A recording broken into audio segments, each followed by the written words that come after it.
So why is the Tacx £600, $690 more than the Kickr Core? What are the differences, and are the extra features really worth the money? That is what we're about to find out. Now, I've taken 15 categories, rated each trainer out of 10 for each category, which will give us a clear winner at the end of this video. So why don't we start with price? Now, we know the Kickr Core is around £600, $690, and the Tacx Neo 2T is around £1,200, $1,380. So the Kickr is the clear winner on price alone. It's actually quite a considerable difference if you ask me. With that in mind, I'm going to give the Kickr a score of 9 and the Tacx Neo 2T a score of 5. Next up, the setup. Now for me, the Tacx is much easier to set up. The legs have simple brackets that unclip simply and fold down. The Kickr, on the other hand, you need to install both legs manually with bolts. This also means that you can't easily fold the Kickr. In comparison, the Tacx folds up nice and quickly. Neither of the turbo trainers come with a cassette, so it's a level playing field there.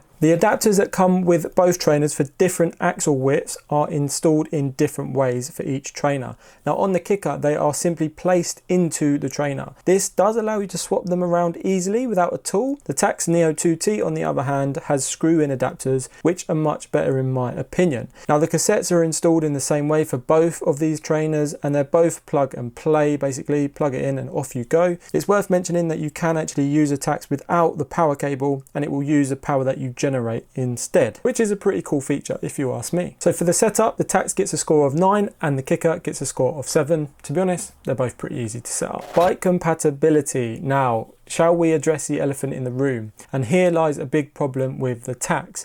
Now, if you have seen my full video on the Tacx setup, install and first ride, then you'll know that the brake caliper on my Giant Defy Advance 1 disc brake road bike touched or rubbed against the side of the Tacx Neo 2T turbo trainer. Admittedly, after installing the extra spacer that came in the box with the Tacx, I had a few extra millimeters of space, but ideally there would be more. So that's a negative to the Tacx when it comes to disc brake bikes. You need to basically check that your specific bike is going to be compatible and you won't have any issues. Rim brake bikes were fine on both trainers with plenty of clearance. That's 130mm axle width. Because of the issue with the disc brake, I'm going to give the Tacx a score of 5. Now that may seem harsh, but considering the turbo trainer is over £1,000, I would like some more clearance just to give me peace of mind. On the other hand, the Kickr has plenty of space for all bikes, no issues whatsoever, so for that reason it's going to get a 9. Let's look at storage, and by storage I mean the space that the trainer takes up when you put it away. Now the Neo 2T is a larger trainer, which does make it more stable overall,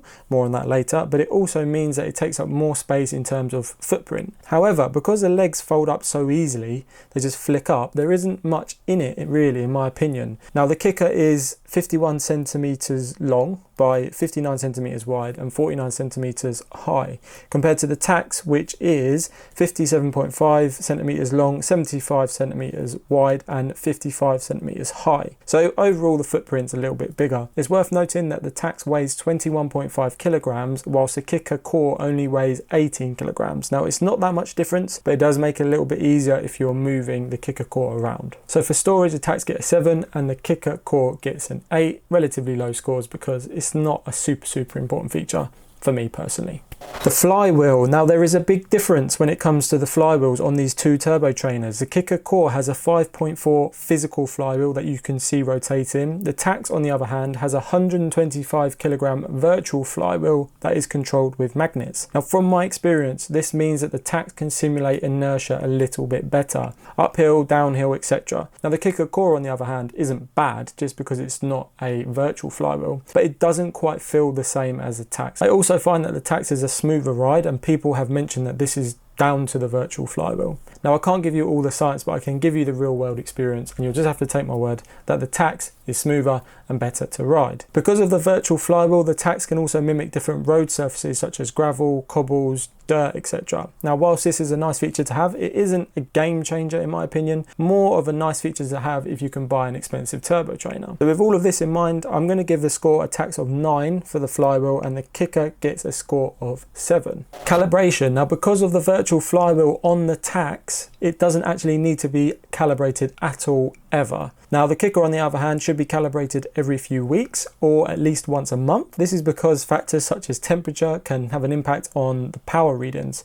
They also suggest that if you move your Kickr core to another location or move it around, then you should also do another calibration. Maybe that's related to the temperature as well. So the Tacx is a clear winner when it comes to calibration. You don't have to worry about it at all. So I am going to give the Tacx a 10, a perfect 10. And the Kickr, on the other hand, it's not a disaster, so that gets a 7. Stability. Now this is a really important point in my opinion. As I mentioned earlier, the Kickr is a smaller smart turbo trainer than the Tacx Neo 2T. It's also not as heavy, so by that logic, it would tell you that it's not as stable. And to be honest, that is totally true. The difference between the two is very noticeable, and I think there are a few reasons for that. The first one being the legs. Now the legs on the Tacx are 90 degrees to your bike. The Kickr's legs, on the other hand, are in line with the bike. It's pretty obvious that the wider horizontal legs of the Tacx are going to be more stable. The Tacx also allows more sway. This means when you're riding the Tacx, there is some flex allowed and there's some movement.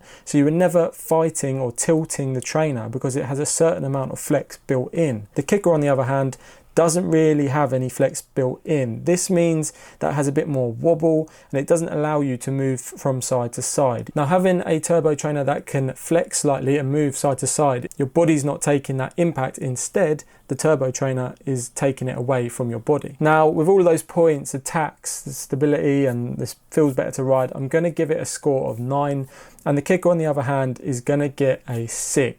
If you're liking this video so far, do consider hitting the subscribe button and also smash the like button so YouTube serves this video up to other people in the same position as you. Now for uphill simulation, the Kickr core can emulate a 16% incline, whilst the Tacx Neo 2T can simulate a 25% incline. Because of the larger flywheel of the Tacx, it's a little more realistic when you are climbing. It feels more like you are fighting to ride uphill and less like you're riding on a flat with brakes on. Both are good enough when cycling indoors, but the Tacx probably edges it for me. I'm giving the Tacx a 9 and the Kickr a 7. Downhill simulation, which in my opinion is a bit of an odd one really. Now the Tacx has a motor to drive speed, which better simulates downhill riding and creates a more realistic feel according to Tacx. Now to be honest, the Tacx is the only turbo trainer in the market to have this downhill simulation. That either means they're way ahead of the game or the other competitors don't feel like it's relevant. So in my opinion, it's good, but it's not winning the gold medal at the 100 Olympics. It's more like winning the egg and spoon race at Sports Day. So with that in mind, I'll give the Tacx a 4 because they put it in as an extra feature, and the Kickr gets a 0 because it doesn't have it at all. Connectivity, an important one. Now, when I tested both of these turbo trainers individually, I had no issues with Bluetooth or Ant Plus on both of the turbo trainers. In fact, it was pretty seamless. Now, I have a little Ant Plus dongle that I've used with both of these trainers, and that gives me the most stable connection. I definitely recommend one of these, regardless of the turbo trainer that you have, or going to have, should I say. It's also worth noting that the Kickr core has multi-peripheral Bluetooth support. That means that it can connect to up to 3 devices concurrently with Bluetooth, while the Tacx can only connect to 1 device concurrently with Bluetooth. However, both can connect to multiple devices with Ant Plus, so do you need it with Bluetooth? It's a nice to have, but it's not an absolute game changer. With that in mind, the Tacx gets a score of 8, and I'm going to give the Kickr a 10. Power measure and accuracy. Now the Tacx has a claimed accuracy of plus or minus 1%, whilst the Kickr has a claimed accuracy of plus or minus 2%. I mean, that's 1% difference. How much difference is that really going to make? Now, to be honest, I think a better measure is how consistently accurate the trainers are, whether or not they have any dropouts or peaks when you are riding, or things that look abnormal in the power data. I done the same workout on both trainers using erg mode, and the results were pretty consistent, to be honest. One thing that definitely needs a mention though is a built-in power smoothing on the Wahoo Kickr core. What this does is artificially smooth your power data so that it's not jumping all over the place when in game. On the Tacx, you don't have the smoothing, so the data looks a little more jumpy. Now you can see the difference here. You can see the two side by side. You can see that the Tacx has a sort of up and down jagged line, and the line for the Kickr core is completely smooth. I'll let you find people decide which one you find more desirable. Now I'm going to give them both a score of 9 for power measure and accuracy. Left and right power. Now this one seems to slip under the radar, but I actually think it's quite a decent feature. Now the Tacx can measure left and right power, which you can see real time with a device such as a Garmin GPS. It's probably not as accurate as power meter pedals, for example, where you clearly have a left and right power source. From my experience though, the left and right power gave me a decent measure, and when I deliberately pushed harder with one leg, I could clearly see the imbalance. Now the Kickr Core doesn't have this feature. In fact, the Tacx Neo 2T is the only turbo trainer on the market that has this left and right power function built in. With that in mind, the 2T gets a score of 7 for the left and right power, and obviously the Kickr Core doesn't have it, so that gets a score of 0. Erg mode. Now, if you're not sure what erg mode is, imagine a treadmill that adjusts the speed for you. All you have to do is run. It's the same principle, but on a bike, where you can't fall off. Well, hopefully you can't fall off. Now, on the Tacx Neo 2T, I would say that erg mode is more realistic. Now, because of the larger flywheel, I feel you need to prepare for the changes in wattage before they happen. The Kickr Core, on the other hand, is a little more forgiving because the flywheel can't get ahead of you. You're more likely to get caught out on the Tacx because it can simulate that inertia change better. So for erg mode, the Tacx gets a score of 9 and the Kickr Core a score of 8. Free ride or simulation mode, or whatever you want to call it. For the free ride, it's pretty similar, and to be honest, there's not much difference in it between the two turbo trainers. As mentioned throughout this video, I'd say the Tacx has a slightly better inertia simulation, so maybe it's slightly more realistic. It does also have the built-in road feel, which you can feel when you change surfaces through feedback from the pedals. With that in mind, I'll give the Tacx a 9 and the Kickr Core an 8. Warranty, which is often overlooked. Now, both of these, the Tacx Neo 2T and the Kickr Core, have a 2-year warranty with fair use. Who knows what fair use is these days? For that, they get the same score of an 8. Now, if they were giving out 5-year warranties, I would give them perfect 10s all round. Now, the question I asked at the start, is the Tacx Neo 2T worth nearly double the price of the Wahoo Kickr Core? Now, the best feature of the Tacx has over the Kickr Core, in my opinion, is the ability for it to move and sway and absorb